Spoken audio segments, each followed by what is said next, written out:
बोल रहा है।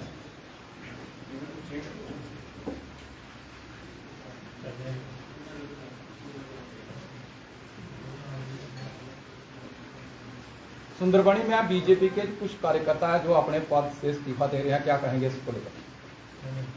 आज की इस प्रेस वार्ता के बारे में बताइए।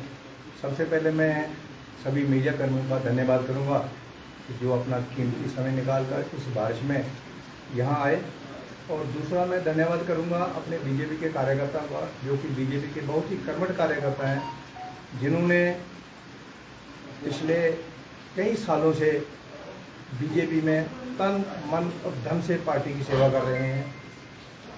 काफ़ी सोच विचार करने के बाद हम इस निर्णय लिया हमने कल कि हम सब एक साथ बैठकर मीडिया के सामने अपने अपने जो हमें पार्टी की तरफ से पद मिला है उसे त्यागपत्र देंगे, और पार्टी किसी भी पार्टी को हम और ज्वाइन नहीं करेंगे। हम भारतीय जनता पार्टी में रहेंगे, मरते दम तक भारतीय जनता पार्टी में रहेंगे, लेकिन इन हालात में जो अब की परिस्थितियां हैं उसको देखते हुए हम पार्टी का कोई पद नहीं लेंगे और पार्टी का कोई काम नहीं करेंगे। ऐसे कौन से हालात आपने भाजपा के बीच में देखे जिसे देखते हुए आपने जो है वो ये निर्णय लिया कि आपको अपने पद से इस्तीफा देना है? सबसे पहले मैं चाहता हूं कि जो मेरे कार्यकर्ता यहाँ बैठे हैं इनका परिचय अगर आप लेना चाहें तो मैं एक सिरे से परिचय दूंगा। मेरे दाएं हमारी पार्टी के सबसे वरिष्ठ कार्यकर्ता जो 2 बार इस पार्टी के जिला प्रधान रहे हैं और ओबीसी ऑल इंडिया ओबीसी मोर्चे के ये मेंबर हैं, और हिमाचल प्रदेश में ओबीसी के सह प्रभारी हैं। मैं भूतपूर्व कैप्टन सोमदत्त शर्मा, मैं स्टार्टिंग में विश्व हिंदू परिषद का विभागाध्यक्ष रहा हूं। उसके बाद मैं 4 साल भाजपा का जिला प्रधान रहा हूं, और मौजूदा मैं नौशहरा का प्रभारी हूं, और साथ में मैं स्टेट कार्यकारिणी का सदस्य हूं। मेरे बाएं जो डॉक्टर साहब बैठे हैं हमारी पार्टी के बड़े वरिष्ठ सदस्य हैं, इनका नाम डॉक्टर मोहन परेशर है। ये पूर्व जम्मू कश्मीर किसान मोर्चा के वाइस प्रेसिडेंट रहे हैं। मौजूदा में ये जिला स्टेट कार्यकारिणी के सदस्य हैं। हमारे दाएं में हमारे पार्टी के सरपंच बोधराज जी हैं। ये डिस्ट्रिक्ट टीम में स्पोक्समैन का काम देखते हैं। उसके बाद हमारे ओम प्रकाश जी बैठे हैं जो एससी मोर्चे के जिला प्रधान रहे हैं और स्टेट में एससी मोर्चे के मेंबर रहे हैं। उसके साथ कृष्णलाल जी हैं जो इसके पहले हमारे जिले के ओबीसी मोर्चा के प्रधान रहे हैं। उसके बाद डॉक्टर आदर्श भारती जी हैं जो पूर्व में इस जिला के जिला सेक्रेटरी जनरल सेक्रेटरी रहे हैं और हमारी पार्टी के बहुत ही वरिष्ठ और कर्मठ कार्यकर्ता हैं। उसके बाद हमारे श्याम मेहरा जी हैं जो कि हमारे युवा मोर्चा के पूर्व जिला प्रधान रहे हैं और जम्मू कश्मीर के जितने भी जिले थे उनके नंबर 1 जिला प्रधान रहे हैं, और उसके बाद अभी ओबीसी मोर्चा के जिला प्रधान हैं, स्टेट में युवा मोर्चा के सेक्रेटरी रहे हैं। उसके बाद ज्ञान जी हैं जो किसान मोर्चा के जिले के जनरल सेक्रेटरी हैं। अशोक जी हैं जो काउंसलर भी हैं और हमारे भारतीय जनता पार्टी के बड़े कर्मठ कार्यकर्ता हैं। और किसी का नाम दूसरा है, ये हमारे टीम है। अब मैं आपको क्रमवाइज अपना ब्यौरा दूंगा कि हमें आज आपके सामने आने का कष्ट क्यों करना पड़ा। सबसे पहले मैं बताऊंगा कि इस पत्रकार वार्ता का हमें जरूरत क्यों पड़ी। पिछले काफी समय से संगठन में बड़ी उथल पुथल हो रही थी। हमने हर लेवल पर, हर प्लेटफार्म पर जितने भी हम इकट्ठे बैठे हुए हैं, सब ने पार्टी के शीर्ष नेतृत्व को, पार्टी अध्यक्ष जी को बताने का प्रयास किया कि कुछ काम ऐसे हो रहे हैं जिससे पार्टी को बहुत नुकसान हो रहा है, लेकिन किसी भी लेवल पर हमारी किसी समस्या का कोई समाधान नहीं हुआ, जिस कारण मजबूर होकर आज हमें मीडिया का सहारा लेना पड़ा। इसके बहुत से कारण हैं। सबसे बड़ा कारण यह है कि अब पिछले कुछ दिनों में हमारी पार्टी ने एक बड़ा माइनाज अच्छा काबिल लीडर को अपने पार्टी में ज्वाइन किया था, श्री सुरेंद्र चौधरी जी को, और उसको ज्वाइन करने के लिए हमारे संगठन के लोगों को बड़ी मेहनत करनी पड़ी थी। 5-6 महीने मेहनत करने के बाद उनको पार्टी ज्वाइन कराई और हम लोग बड़े प्रसन्न हुए, क्योंकि इस आदमी ने हमारे साथ इलेक्शन लड़ा था। पिछले जो विधानसभा के इलेक्शन हुए, हमारा इनके साथ जबरदस्त संघर्ष हुआ। हमारी पार्टी में पूरा संगठन एक तरफ, इतनी बड़ी टीम, केंद्र से पूरी सहयोग और हिमाचल से एक मंत्री सुखराम चौधरी जी जो कि 8 इलेक्शन लड़े हुए थे, वो हमारे इंचार्ज। इतना सब होने के बाद भी सुरेंद्र चौधरी जी ने हमें कड़ी टक्कर दी और उनने 28,000 वोट लिया और हमने सारा संगठन ने मिलकर 40,000 वोट दिया। तो हमने सोचा ये 40 और 28 68,000 वोट को इकट्ठा किया हमारे संगठन के लोगों ने, और हम बिल्कुल निश्चित हो गए थे कि हमारी नौशहरा की सीट 100% कन्फर्म है, क्योंकि 2 ही कंपटीटर थे। जब दोनों एक साथ मिलकर इलेक्शन लड़ेंगे तो हमारे सामने कोई खड़ा होने वाला ही नहीं था। लेकिन कुछ ऐसे घटनाक्रम हुए जिसमें मैं अपने निजी तौर पर पार्टी नेतृत्व को दोष दूंगा कि उन्होंने इसको पैचअप करने का कोई प्रयास नहीं किया, और आखिरकार सुरेंद्र चौधरी जी को इस पार्टी को बाय बाय करके एनसी का दामन थामना पड़ा, और जाते जाते वो हमारे 1-2 इतने कर्मठ कार्यकर्ता ले गए जिनको बनाने के लिए हमें कम से कम 15 साल मेहनत लगी। हमारे महेंद्र सूदन जी, मैं जिला प्रधान था, मेरे साथ वो मंडल प्रधान थे। मेरे जिले में 12 मंडल थे, 12 मंडल में सबसे नंबर 1 मंडल प्रधान जो था, जो काम करता था, वो महेंद्र सूदन जी थे। महेंद्र सूदन जी को जो भी कार्यक्रम दिया जाता था वो बड़े उच्च कोटि से उसको निभाते थे। जब जिला अध्यक्ष के चुनाव हुए, हमने अध्यक्ष जी को बोला कि महेंद्र सूदन जी जिला प्रधान बनने के प्रबल दावेदार हैं। प्रधान जी बोलते हैं नहीं जी, वो हारा हुआ सरपंच है, उसको हम जिला प्रधान नहीं बनाएंगे। तो हमारा एक कार्यकर्ता था, हमारा वो ज़्यादा संगठन का कार्यकर्ता तो नहीं था, लेकिन हमारा वोटर अच्छा था, कैप्टन बालजी कृष्ण जी का नाम सुझाया। हमने बोला देखो साहब, अगर बालजी कृष्ण जी को बुलाना है तो ये सारी टीम अगर साथ नहीं चलेगी तो उसको हम जिला प्रधान नहीं बना पाएंगे, और लास्ट में अगर आप रोल बैक करोगे तो फिर मुश्किल हो जाएगा। उसने बोला नहीं, उसी को बनाना है, आप लोग फील्ड में निकलो। जब हम फील्ड में निकले, उसका नाम तय हुआ, हमारी बैठक हुई जम्मू में। जब हम जम्मू में गए, ऑफिस से बाहर आए तो हमें बताया गया कि बालकृष्ण के नाम से सहमति नहीं बन रही है, महेंद्र जी को बुलाना है। हमने बोला भाई अभी 2 मिनट पहले तो आप बोल रहे थे हारा हुआ सरपंच है, तो आप इतना रोल बैक क्यों किया? बोला नहीं, संगठन का आदेश है। हमने बोला मैंने तो संगठन के सारे लोगों से बातचीत की थी, और मैं जब तक जिला प्रधान रहा मैं कोई भी कार्य किया अपने कार्यकर्ताओं से और संगठन के लोगों से विचार विमर्श करने के बाद किया, और इस काम में इतना बड़ा बवाल पड़ा, इतना बड़ा डिस्प्यूट पड़ा कि जिसके कारण हमारे और अध्यक्ष जी के रिश्तों में खटास आ गई। हमने बहुत किया, प्रयास किया इसको मिटाने का सही रास्ते पर, क्योंकि हमने जब इनको इलेक्शन लड़ाया था तो हमने ऐसा समझा था जैसे हमारा बच्चा, हमारा बेटा इलेक्शन लड़ रहा है। इस तरह से हमारे लोगों ने इनका साथ दिया था। लेकिन बहुत सी बातें, मैं सारी बातें आज नहीं बताऊंगा, समय थोड़ा है। फिर भी सबसे बड़ा धोखा हमारे सुंदरमणि के लोगों के साथ तब हुआ जब हमारी कामसूची काटी गई।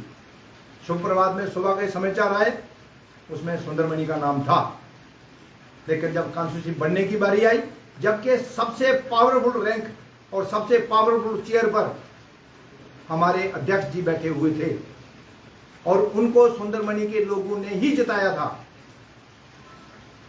लेकिन जब सुंदरमणि का नाम काटा गया, हमारे लोगों में सख्त रोष है, और लोग इतने परेशान हुए, हमको घर से निकलना मुश्किल कर दिया, क्योंकि हमने बताया हुआ था सुंदरमणि बन रही है। और हमको ऐसे लगा कि इस हालात में हम यहाँ काम करना, हमारे लोगों को काम करना बहुत कठिन होगा। और बहुत सी घटना है, डीडीसी के इलेक्शन हुए, अलग अलग लोगों को बता दिया गया, बीडीसी के इलेक्शन हुए, उनमें भी ऐसे राजनीति, ओछी राजनीति की गई, सस्ती लोकप्रियता हासिल करने के लिए किए गए जिसको हम लोग नहीं पचा पाए। अब पीछे देखो तो थोड़े दिन से ऐसा बवाल मचा हुआ, हर चैनल पर आ रहा है कि अध्यक्ष जी ने अपने घर में वो बनाया है, हाल बनाया है, 90 लाख रुपया दिया है। लोग प्रश्न कर रहे हैं हमसे, हमारे पास कोई जवाब नहीं है। हमारे पास यहाँ हमारे 3 लोग शहीद हुए हैं। सुरेंद्र चौधरी जी ने तो ये भी आरोप लगाए थे कि जो आपके अध्यक्ष हैं और जो साथ में कोल साहब हैं, वो दोनों जो है वो मिलकर करप्शन करते हैं। इस पर आपके क्या विचार हैं? आप भी भाजपा के कार्यकर्ता रह चुके हैं, आपको क्या लगता है कि जो सुरेंद्र चौधरी जी ने आरोप लगाए हैं वो वाकई में सच है या नहीं? देखो जी, अशोक कोल जी के बारे में तो हम कुछ कह नहीं सकते, क्योंकि हमें कोई उनके साथ ऐसा डिफरेंस लगा नहीं। अध्यक्ष जी का भी हम करप्शन का तो नहीं बोलते, लेकिन जो सिस्टम के साथ उनने काम करने का जो उनका तरीका है वो बहुत शॉर्टकट तरीका है। उसमें कार्यकर्ताओं को बहुत मुश्किल आती है जवाब देने में। जबकि आप खुद सोच सकते हैं, अगर वो 90 लाख का हाल घर में बनाया है, सबसे पहले वो चिंता का विषय ये है कि जब गाइडलाइन है कि निधि जो एमएलए की या एमपी की जो उनकी विकास निधि होती है उसका 10 लाख से ज्यादा एक जगह लग ही नहीं सकता है, तो सबसे बड़ा प्रश्न पड़ता है इंक्वायरी का कि 90 लाख किस हिसाब से नहीं दिया, वो 90 लाख एक प्रोजेक्ट में कैसे चला गया, जबकि हमें उसका राजनीतिक तौर पर कोई फायदा नहीं है और ना ही पॉलिटिकल, ना ही उनके परिवार को कोई फायदा है, ना ही उस गांव को उस हाल का कोई फायदा है। उस हाल की जगह अगर ये शहीदों की जगह बनती, हमारी पार्टी बहुमत से जीतती। हमें बहुत बड़ा कलंक लगा हुआ है जब हम इधर से जाते हैं। आप देखो ये जाकर शहीदों का स्मारक आप इधर से खत्म होने के बाद जाकर कैमरे में देखना क्या हाल है। जो 3 लोगों ने यहाँ जान दी है, उनके नाम से 2 कनाल जमीन अलाट थी, किसी भी हमारे नेता ने इनिशिएटिव लेकर वो ना जगह खाली कराई और ना वहाँ कोई पैसा खर्चा और ना ही उसको बनाने का प्रयास। 45 लाख में एक वीडियो ब्लॉक की बिल्डिंग भी तैयार हुई थी, आज वो बिल्डिंग नजर आती है? हाँ, वहाँ आती है, उनके घर के पास है वो। अभी मुझे पता नहीं वीडियो ब्लॉक से हुई है, कहाँ से हुई है, क्योंकि मैं सिर्फ एक बार गया हूँ। मैंने देखा है घर के गेट के सामने एक डबल स्टोरी बिल्डिंग बनी है, वो किसी की प्राइवेट है या किसकी है, लेकिन अब मुझे पता लग रहा है कि वो वीडियो ब्लॉक ने बनाई। लेकिन क्या लगता है कि भाजपा जो सपने जम्मू कश्मीर की जनता को दिखा रही है, क्या लगता है कि वो सपने जो है वो जम्मू कश्मीर की जनता के पूरे होंगे या नहीं होंगे? देखिए, जब भी उनसे सवाल किया जाता है तो जवाब सिर्फ एक ही होता है कि हमारी सरकार लाई है, उसके बाद देखिए काम कैसे होते हैं। आखिरकार क्या इंतजार सरकार बनने का किया जा रहा है यहाँ पे किसी और चीज? देखिए, ऐसे सरकार का बनना तो बहुत ही जरूरी है, किसी की भी बने, लेकिन यहाँ तक भाजपा की सरकार है, लगभग अगर हम हर अच्छे काम का क्रेडिट हम लेते हैं। अगर ये टनल बन रहा है तो हम क्या बोलते हैं, हम बना रहे हैं। अगर कोई रोड बन रहा है तो कौन बना रहे हैं, हम बना रहे हैं। अगर कोई खराब काम होता है तो वो भी तो हमारे खाते में आएगा, कहाँ जाएगा? वो एलजी साहब के खाते में जाता, वो नहीं जाएगा ना एलजी खाते में, तो वो अपनी जिम्मेवारी से भागने की बात। मतलब आप इस चीज को मानते हैं कि अभी जम्मू कश्मीर को अगर कोई चला रहा है तो वो भाजपा है? हाँ बिल्कुल, भाजपा चला रही है, ये आप खुद कह रहे हैं? बिल्कुल चला रही है, वो चलाना ही जो चाहिए। गृह मंत्री के अंडर आते हैं अपने गवर्नर साहब, गवर्नर साहब की सारी रिपोर्ट गृह मंत्री को होती है। गृह मंत्री भाजपा के हैं और वो पूरे 2 बार के हमारे अध्यक्ष रहे हैं और बहुत ही विजनर लीडर हैं, उनके ऊपर तो प्रश्न चिन्ह कोई नहीं लगाया जा सकता। लेकिन जो जम्मू कश्मीर के कार्यकर्ता हैं वो तो अभी भी यही कहते हैं कि सरकार लाएगी। अगर देखो सरकार अभी भी आप चला सकते हो तो फिर सरकार लाने का इंतजार क्यों किया जाए? देखिए, ऐसा है, कुछ बातें ऐसी हैं कि जो मेरे अधिकार क्षेत्र में नहीं है, फिर भी मैं थोड़ी रोशनी डालूंगा। यहाँ तक हम सुंदरबनी की बात करेंगे, सुंदरबनी के साथ जितना सौतेला व्यवहार, जितना हमको जिसको बोलते हैं डोगरी भाषा में रगड़ा दिया है हमारी सरकार ने, इतना आज तक ना एनसी ने दिया है ना कांग्रेस ने दिया। हम सब लोग जो यहाँ बैठे थे, हम हर आदमी के दरवाजा खटखटाया हमने जाकर। हमारे पास चिट्ठियाँ हैं कि सुंदरबनी वालों ने अलग कॉन्स्टिट्यूंसी हम नहीं मांग रहे हैं, अगर बन सकती है तो हमारी अलग करना, हमारा हिस्सा मत काटना, हमको डिवाइड मत करना। लेकिन बड़े अफसोस की बात है, हमारी 7 पंचायतें कहीं और लगा दी गई, आधा हिस्सा कहीं और लगा दिया गया। पिछले 70 साल से हम निशारा, हमारा बड़ा भाई था, हम छोटे भाई थे, हमने लगभग उसको स्वीकार कर लिया था कि हमारा बड़ा भाई है।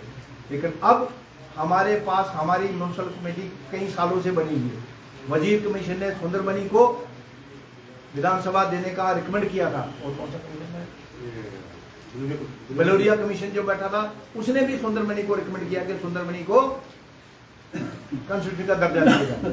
लेकिन खन्ना मंडी की कोई डिमांड ही नहीं थी, और हमको अब किसके नीचे लगा दिया गया, काला कोट के नीचे लगा दिया गया, और साथ में हमारे 14,000 वोट काट के निशाने के साथ लगे। इसका मतलब कि हम आने वाले समय में कभी भी हम ना तो दावा पेश कर पाएंगे कॉन्स्टिट्यूंसी का, और ना ही अपना एमएलए बना पाएंगे। सर, जिस तरीके से सुरेंद्र चौधरी के बाद महेंद्र सूदन ने भी परिवारवाद के ऊपर टिप्पणी जो है वो की है कि पहले इलेक्शन हुए डीडीसी के, उसमें भी उन्होंने अपने जो है भाभी जी को आगे किया, उसके बाद अब जो है रिकी वो भी भाजपा में शामिल हुए, इस पर क्या कहेंगे, कितनी सच्चाई है? देखिए, मैं एक चीज बताता हूँ आपको, परिवारवाद कोई समस्या नहीं है अगर वो परिवार पार्टी के कामों में बढ़ चढ़कर हिस्सा लेता है। जब रैना साहब के इलेक्शन हुए, हमारे अध्यक्ष जी के इलेक्शन हुए एमएलए के, ये परिवार कहीं भी फ्रंट लाइन में नहीं आया। उसके बाद जब बीडीसी के इलेक्शन हुए, तब भी इनके परिवार का कोई सदस्य राजनीति में क्षेत्र में कोई इंटरफेरेंस नहीं किया। तो हमें ये लगा कि हमारे जो अध्यक्ष जी हैं ये तो परिवारवाद से बहुत ऊंचे हैं, इनका तो आएगा ही कोई नहीं परिवार। बीडीसी का इलेक्शन हुआ, इलेक्शन हमारा कैंडिडेट हारा, और जो जीता वो भी हमारा कैंडिडेट था, लेकिन उसको जानबूझ के किनारे किया गया। विकास शर्मा बहुत ही अच्छा हमारा वर्कर था, उसको टिकट नहीं दी गई, प्रेशर डाला गया कि इसका नाम टिकट में काट दो, हमारे ऊपर डाला गया इसका टिकट में नाम नहीं देना, और जिस दिन वो जीत के गया उसी दिन उसको भाजपा ज्वाइन करा दी। और मैं आपको एक फोटो दिखाता हूं, आप देख के हैरान लग जाओगे, कोई भी अध्यक्ष कहीं भी ये हरकत नहीं करता है। ये देखो, आप विकास जी को अध्यक्ष जी ने अपनी कुर्सी के ऊपर बढ़ाया हुआ है, ये विकास शर्मा है। ये जो अध्यक्ष की कुर्सी होती है जम्मू में, जिसको साथ हम टच नहीं कर सकते, हाथ नहीं लगा सकते, उसके ऊपर ये बैठा हुआ है। ये आपको कापी मिल सकती है।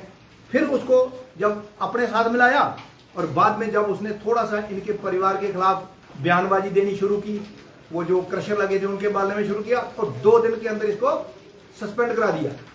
वही रेजोल्यूशन खड़ाबल्ली के सरपंचों ने डाला, 7 में से 5 सरपंचों ने लेके दिया। ये खड़ाबल्ली का मेरे पास रेजोल्यूशन है, हम अखनूर से लेके आए हैं।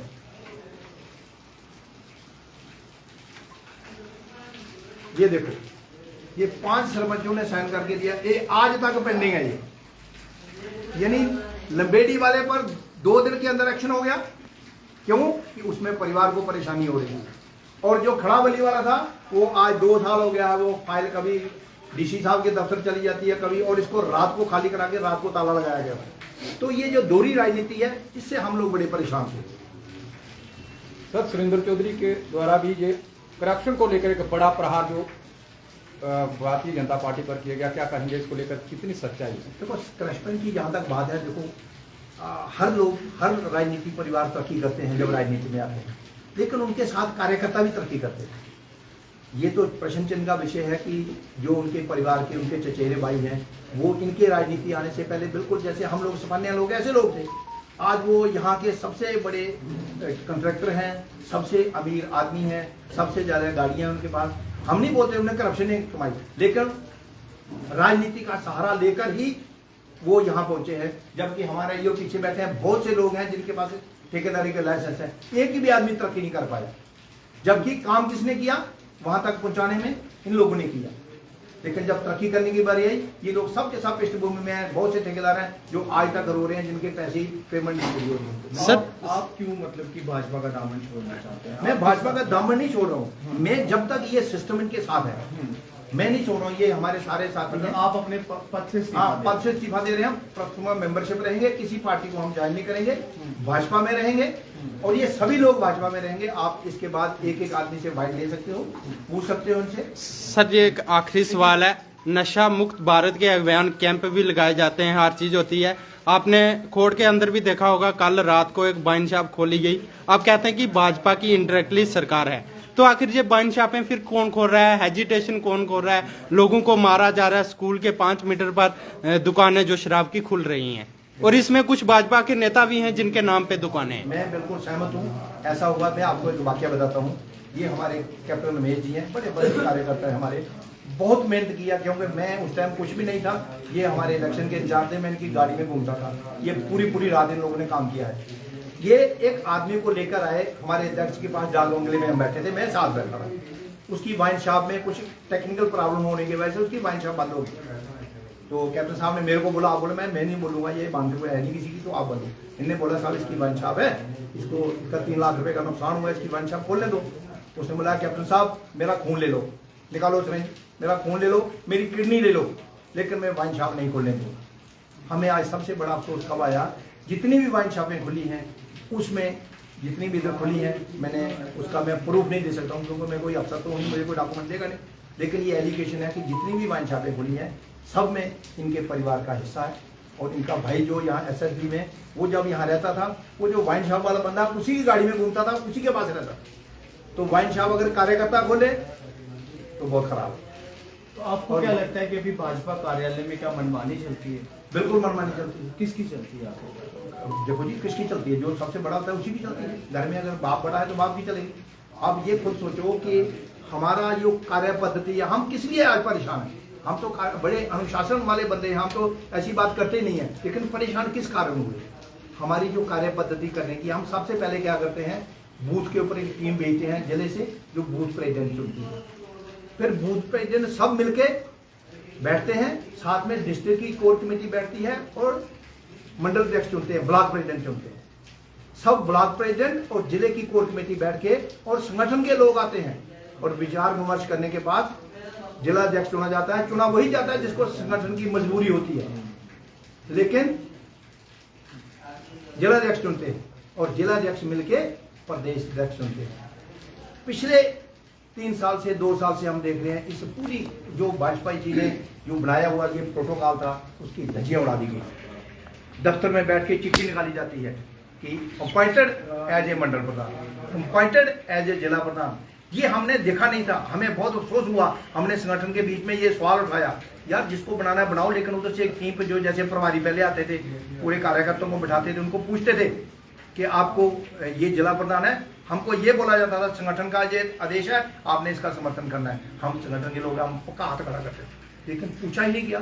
कोर कमेटी का कोई मतलब नहीं रहा क्या है। तो ये सब चीजें जब है लगी है हमें, तो हम बड़े आहत हुए। इसलिए हम बोल रहे हैं कि हम घर में बैठेंगे।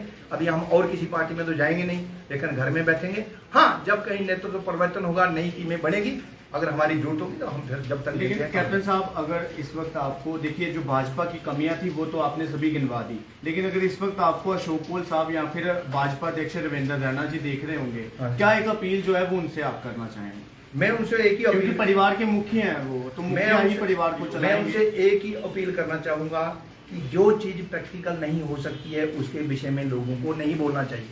अगर आप झूठा वायदा करेंगे, गलत चीज इंटरप्रेट करेंगे, उसके लिए आने वाले समय में, क्यों आजकल नेट का जमाना है, लोग ढूंढ के निकालते हैं। जैसे अध्यक्ष ने बोला कि मैं तनख्वाह नहीं देता, सबसे पहले उन्होंने क्या बोला जब बने, बहुत बढ़िया लोकप्रियता मिली कि हिंदुस्तान का एकमात्र अध्यक्ष है, MLA है जो तनख्वाह नहीं लेता। लेकिन आज उस पर प्रश्न चिन्ह लग रहा है, मुझे नहीं पता कहां जाती है, लेकिन प्रश्न चिन्ह लग रहा है कि एक ट्रस्ट बनाया है और ट्रस्ट में बीजेपी का हमारा कोई आदमी नहीं है उसमें। इतना मैं गारंटी के साथ कह सकता हूँ। पूरे परिवार के लोग बैठे हैं ट्रस्ट में। वो पैसा कहां जाता है, क्या काम बुलाई के हुए हैं, उसके विषय में पूछने का वो विषय है, उसको हम बोल नहीं सकते। आप खुद सोचो, बाला साहब ठाकरे कितना बड़ा नेता था, माला पहनता था, हाथ में बियर पीता, कोई ऑब्जेक्शन नहीं करता था, क्योंकि उसने अपनी छवि ऐसे बनाई थी। लेकिन अगर आपने छवि बनाई है बोड़े सन्यासी की और ये चीजें आपके ऊपर इल्जाम लगते हैं, ये प्रश्न चिन्ह है। और इसमें कार्यकर्ताओं को जवाब देना बहुत मुश्किल होता है और कार्यकर्ता बहुत आहत होता है, बहुत परेशानी में पड़ता है। अगर आज योगी जी पैंट कमीज पहनेंगे, दुनिया पैंट कमीज पहनती है, लेकिन अगर आज योगी जी पैंट कमीज पहनेंगे तो मीडिया की पहली खबर बनेगी, क्योंकि उन्हें अपनी छवि ऐसी रखी है, तो छवि को बरकरार रखा है। हमारे अध्यक्ष ने जैसी उनकी छवि थी, हम बोलते हैं, हम उनको कहते थे कि हमारे पास एक ऐसा एसेट्स आया था जो दिल्ली में राजनीति करके योगी और मोदी जी के साथ का नेता बन सकता था, लेकिन कुछ ऐसे लोगों के चुंगल में फंस गए कि उन्होंने हमारा तो कोड़ा किया ही किया, अपना भी कर दिया। सर, क्या आप मानते हैं सुरेंद्र चौधरी के द्वारा भारतीय जनता पार्टी को छोड़ने के पश्चात जो भारतीय जनता पार्टी है ये बड़े संकट में आ सकती है, मानते हैं सर? देखो, ऐसा निशारा में तो संकट में आएगी। क्यों? हम वहां अपना BDC नहीं जिता पाए, हम वहां अपना DDC नहीं जिता पाए, हम अपना वहां कोई भी इलेक्शन हम सुरेंद्र चौधरी के सहयोग के बगैर नहीं जीत पाए। तो हम एमएलए जिताना मुझे नहीं लगता बहुत मुश्किल होगा।